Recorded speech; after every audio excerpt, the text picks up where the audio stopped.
भावी जिल्हा परिषद सदस्य पंकज भैया त्यांचे अनाउन्सर मंडळीसाठी 2000 रुपयाचे बक्षीस मनापासून स्वागत हार्दिक अभिनंदन।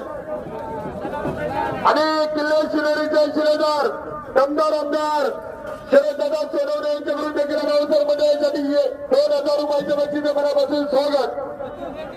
एक म्हणजे